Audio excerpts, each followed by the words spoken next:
אני רוצה לדבר איתך היום על נושא שמעניין המון זוגות צעירים, יש את כל ההגרלות, אני כבר לא יודע איך קוראים לזה, מחיר למשתכן, דירה דירה בהנחה. בהנחה, ואני רוצה לדבר על זה מהצד של המשכנתאות. מה זה אומר עכשיו מבחינת זוג צעיר? מה ההבדל מבחינתו בין אם הוא הולך למחיר למשתכן, ובין אם הוא עכשיו קונה דירה לא במחיר למשתכן? יש הבדל מבחינת המשכנתה? יש הבדל בבחינת להסתכל על תהליך. איך אני אומרת להיצמד לחיים? מהמם. כי זה באמת להיצמד לחיים. קודם כל, כמו לכל מטבע, יש גם פלוסים ויש מינוסים, בסדר? אז הפלוס של מחיר למשתכן, שאתה יכול לזכות בהגרלה, ולקבל נכס במחיר מוזל. זה אממה, המטרה. כן, אממה, אתה צריך להמתין הרבה זמן. אוקיי? זה יכול להיות גם 5, גם 7 שנים. זה המון זמן. מהמם. עכשיו, אתה אומר זוג צעיר. אז אתה יודע מה? אני אתן לך דוגמה. אוקיי, אני אוהב היה לי זוג דוגמאות. כזה. כזה מהמם פשוט. הם מאוד התלבטו מה לעשות.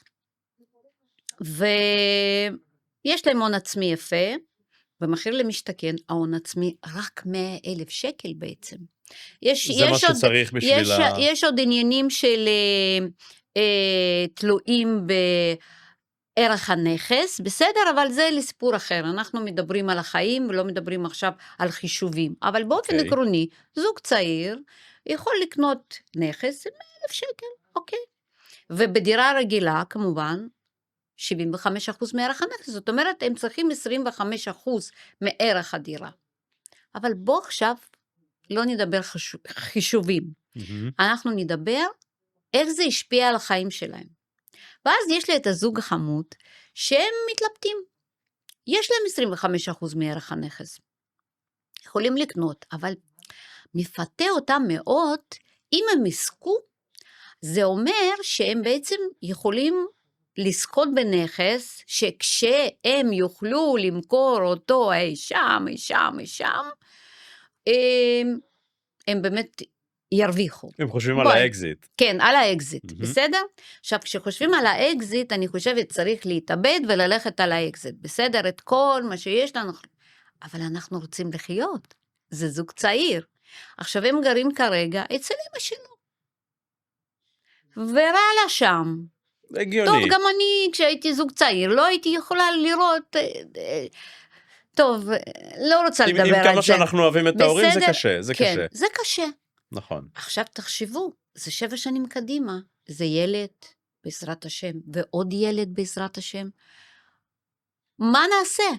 נהיה ביחידת דיור הזאת, וככה מהמם. נתפתח עד שנקבל את הנכס, או נקנה בית, וכבר נהיה עצמאים לחיים שלנו. והאמת, הם ניסו הגרלה, מהמם. והם לא זכו, וזה נתן להם בעצם הבנה, ועם כל מה שדיברנו כל הזמן בינינו, זה נתן להם הבנה כן לקנות נכס יד שנייה, יפה יפה. דווקא יד שנייה הם בחרו. הלכו לבחור בתים חדשים וכבר כמעט מוכנים, ופתאום מצאו משהו שבול יתאים להם, לצרכים שלהם. וגם עם עוד חדרים לילדים בעזרת השם שיבואו. אז כאילו, אז זה בחירה. מצד אחד הם אולי לא יעשו את האקזיט שלהם, אבל כן הם יוצאים עכשיו לחיים שהם בונים. נכון, זה ממש ככה, זה מאוד מאוד מאוד חשוב לקבל את ההחלטה הנכונה, כמו שאני אומרת, להיצמד לחיים, בסדר? התהליך של, אם אני אחזור בכל זאת לדייק קצת את המחיר למשתכן, מהמם. זה בהחלט משתתפים בהגרלה, מקבלים זכייה, עם הזכייה הזאת חיים כמה שנים עד שמקבלים הזמנה, ואז מתחילים להתקדם לסגירת חוזה. מה שאני רוצה לציין, שגם שם, כמו לקבלן, נגיד, כמו דירה חדשה, משלמים את הכסף בשלבים, בסדר? אממה, בזמן הזה, רוב הזוגות גרים בסחירות. נכון. ואז יכול להיות עומס תשלומים. נכון, אפשר לדחות, אפשר לעשות גרייס, יש הרבה אפשרויות. למה אני חותרת? צריך להתייעץ. כדי לראות את התמונה המלאה, צריך להתייעץ עם מומחה, מי שמבין, מי שיכול ללוות. זה תהליך שהוא, לי הוא לא נראה מורכב, וגם לפעמים צריך לבקש ערבויות, בדרך כלל זה ליווי פרויקטים, ואנשים מאבדים את עצמם, והם גם עובדים, וגם ילדים, וגם שכירויות, אז הכל כזה יוצר אי שקט, בוא נגיד ככה, במשפחה, וצריך להבין את כל התהליכים וללוות אותם, ואני חושבת שאני ממליצה תמיד לקחת יועץ שסומכים עליו, שבדקו אותו, ששמעו עליו, שאפילו התקשרו לאנשים ובדקו האם זה בסדר או לא בסדר, זה לא בושה. תקשיבו, זה חיים. אנחנו מדברים על המון כסף בסופו של דבר. כן, וזה התחייבות לטווח מאוד ארוך. צריך להיות עם המשכנתה הזה עוד 30 שנה לפחות, אוקיי? אז אני חושבת שזה מאוד מאוד מפתה ללכת על משכנתה מחיר למשתכן, כי בהחלט יש לי לקוחה חד-הורית, היא פעם קנתה, נכנסה, נרשמה, חד-הורית, תקשיב, אני על הפיפס עברתי למשכנתה, אבל היא אמרה לי, גלינה, תקשיבי, ראיתי את זה כהזדמנות. אם אני לא אעשה את זה, אני לא אוכל לקחת משכנתה. זאת הייתה החלטה מושכלת לחלוטין, ותראי, זה רווח. היא רכשה נכס בראשון לציון, שעל הנייר הוא עלה לה 1,200,000, וכשהזמנו שמאי לצורך הערכה, זה היה 2,300,000. יפה. נכון שהוא יהיה עוד 5 שנים מוכן, אבל האקזיט שלה, כביכול, צריך לחיות איתו, אבל זה כן, לפעמים זה משתלם, וזאת הייתה החלטה מושכלת אבל, אוקיי? זאת אומרת, לפני שמקבלים את ההחלטה, צריך לחשוב, להתייעץ, ואז לצאת לדרך. זאת הדרך הנכונה מבחינתי. את דיברת, נתת דוגמה של אם חד-הורית, אנחנו רגע מדברים על זוגות צעירים שהעיניים שלהם עדיין מלאות, מסתכלים על כל העולם בוורוד ובאהבה, וכדאי שיקחו איש מקצוע כדי שיעזור להם להסתכל גם על הדברים היותר קשים, הפחות נעימים אולי, על הכסף כמו שהוא, ודיבר גם על הזמנים, ולגבי הזמנים אני רוצה לשאול, זוג צעיר, נרשמו להגרלה, רוצים להביא ילד, פתאום דברים משתנים. יש להם תאומים אולי במקום ילד אחד, או אולי חס וחלילה נולד ילד חולה, והם בכלל רוצים להיות קרוב לבית חולים או משהו כזה.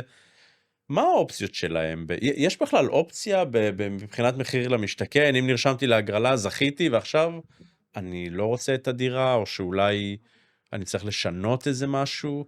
יש להם אופציות בכלל? תראה, קודם כל אפשר להשתתף בכמה הגרלות, לא בהגרלה אחת, ואם השתנו דברים, אז אולי יש עדיין אפשרות להיכנס להגרלה אחרת ולבטל את ההגרלה שהשתתפו. אבל אם כבר יצאנו לתהליך, בסדר? אני יוצאת מנקודת ההנחה, חתמנו על חוזה, בסדר? בחרנו את הדירה, ואז כי גם במשך הבנייה קורים דברים, בסדר?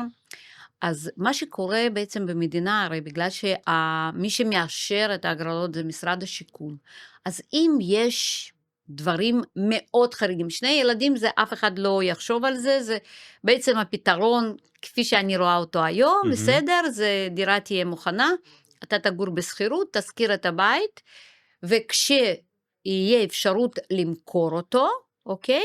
נכון, יש איזשהו טווח זמן. כן, עד 5 שנים, ואתה לא יכול למכור. עכשיו היה לי זוג שהתגרש, בשעה טובה ומוצלחת, אז על זה אנחנו דיברנו, על כל העניין של גירושין, דיברנו בפרקים הקודמים, אז הם חיכו, עד שיכלו ללא כנס למכור את הנכס, כי הכנס הוא 400,000 שקל. עכשיו, אם יש מקרים חריגים, ולזכות המשרד השיכון יאמר, יש להם ועדת חריגים, שאפשר לפנות אליהם, ואני תמיד אומרת, תמיד עדיף לשאול. אפשר לקבל תשובה שלילית, בסדר? אבל תשאלו. כי אם אולי לא תקבלו תשאלו, תשובה חיובית. אולי תקבלו תשובה חיובית ויגידו, אוקיי, בגלל המצב שהוא באמת מצב מאוד חריג, נאשר להם למכור את הנכס בלי לשלם קנס. זאת גם אפשרות במקרים כאלו. דיברת על גירושין, שהם חיכו לזה ממש כדי ככה. שהם יוכלו למכור. מה קורה אבל במקרה של, את יודעת, זוג צעיר, הכל מלא אהבה, הכל זה, קנו את הדירה, מחיר למשתכן, ועכשיו הוא לא יכול לראות אותה יותר, היא לא יכולה לראות אותו, הם לא יכולים להחליף מילה, עכשיו הם רוצים להיפטר מהדירה הזאת, ולא רוצים יותר לשמור על קשר בכלל. טוב, קודם כל אפשרות קיימת, אני מציעה קודם כל ללכת לייעוץ זוגי. אוקיי. בסדר? זה הדבר הראשון, יכול להיות שעדיין אפשר, אם היה כל כך הרבה אהבה, אז יכול להיות שאפשר לפתור את זה, אבל זה לא אצלי. הם יכולים למכור, אבל הם צריכים להבין שבמחירה, נכון שהם יקבלו הרבה יותר, לרוב, הרבה יותר כסף ממה שהם שילמו על כי הדירה. זה בכל זאת על כי אל תשכח, בשבע שנים האלו גם בינתיים מה שאנחנו רואים, היו עליות בערך הנכסים. אז לא צריכה להיות איזושהי בעיה שהפריע להם, אבל הם צריכים לקחת בחשבון, שהיה לי גם זוג כזה, זה משהו מאשקלון, זה משהו מדהים, מה שאתה, כל פעם על כל דבר יש לי ויש לי ויש לי. יש לך הרבה דוגמאות. כן, לא... יש לי הרבה דוגמאות מהחיים, בסדר? כן. שכן, הם שילמו, הם פנו לוועדת חריגים, לא אישרו להם, כי לא הייתה איזושהי סיבה מוצדקת לאשר. הם מכרו את הנכס, ובסופו של דבר ויתרו על הכנס הזה, זאת אומרת, בנק לקח בחשבון, שבמחירה הם חייבים להחזיר 400,000 שקל כנס, אין מה לעשות. אז כשאין מה לעשות, וזו הדרך היחידה, אבל לפני שמקבלים את ההחלטה, תתייעצו. יש עם מי להתייעץ, שזה הנכון, אני חושבת. לפעמים, את יודעת, דיברתי ייעוץ זוגי וכל מיני כאלה, אבל לפעמים, כמו שאת אומרת, להיצמד לחיים, ואולי לפעמים באמת כדאי להגיד, אוקיי, אנחנו רוצים להפריד כוחות, ושווה לנו לשלם את הכנס הזה 400,000 שקל, או כמה שזה לא יהיה. חד משמעית, אבל יכול להיות שבלהפריד כוחות, שכל אחד יגור, ההוא אצל הורים שלה, ושלו, והיא אצל הורים שלה, בסדר? ויחכו באמת כ-400,000 שקל, בוא. זה הרבה מאוד כסף. נכון. זה הרבה מאוד כסף. אז למה שיוותרו? אז שתזכירו את הנכס, סתם אני ממציאה כאילו פתרונות מהשרוול. אז שיחכו את השנים שנותרו להיות בנכס הזה, יזכירו אותו, יקבלו שכירות, יתחלקו, ישלמו משכנתה. אם צריך להוסיף קצת, אז הוסיפו קצת, אוקיי? ולא את כל הסכום שהם... אבל לא יפסידו הרבה. ואז יחסכו לגור ליד או אצל הורים, אז הם חוסכים גם שם כסף. אז זה גם הפתרון, כי להפסיד 400,000 שקל, תקשיב, אני לאב זוג צעיר, לא הייתי ממליצה, אלא עוזבים את הארץ, אני לא יודעת מה קורה, כי אפשר להגיע לכל מיני רעיונות שאנחנו נשב ונדבר על זה. אבל איך אני אומרת? תמיד יש פתרונות, לפעמים לא רואים אותם. ככה אני גם הנכדים שלי אני מלמדת ככה. תמיד יש פתרון. אם לא מצאנו, בואי נחשוב עוד, בואי נחשוב עוד, בואי נתייעץ. לא מכירים את הנושא, שווה להתייעץ. כי להצמד לחיים, זה להיות ברווחה, בשקט נפשי, בביטחון, וזאת המטרה. אני חושבת שכל אחד נכון. פותח את העיניים ואומר, וואו, אני רוצה שיהיה לי טוב. אז זאת הדרך. זה מחזיר אותי למשהו שאמרת באחד הפרקים הקודמים שצילמנו, שסיפרת על איזה מקרה שבסופו של דבר דיברתי עם לקוחה, והורדת אותה מאיזה רעיון, כי פנית אליה כבן אדם, כי בסופו של דבר, כמו אותו זוג שרוצה להתגרש, ורוצה להיפרד, לזרוק את הדירה רק כדי שלא, רגע, בואו נשב, בואו נדבר, בואו נראה איפה אנחנו יכולים להוריד את המשקעים, לשים את כל המשקעים בצד, בשביל באמת בסוף שתרוויחו מזה יותר. מדהים, זה כל כך נכון, ואני חושבת גם שיש לי את זה גם מהניסיון חיים. תקשיב, גיל עושה את שלו. כי אתה במשך הזמן, נגיד, עבדתי בבנק מעל 20 שנה, אוקיי? כמה לקוחות פגשתי, גם בעולם משכנתאות, גם בעולם ייעוץ השקעות. זאת אומרת, אתה פוגש אנשים, אתה לומד אותם, כל הזמן אתה מתקדם. גם כאימא, גם כסבתא עכשיו, שיש לי 3 נכדים מהממים. אתה כל הזמן לומד, ואז אתה יכול להגיע לאותה אישה בגילי או קצת יותר מבוגרת, ואני יכולה לדבר איתה אותה שפה, או לזוגות צעירים שאני רואה אותם כילדים.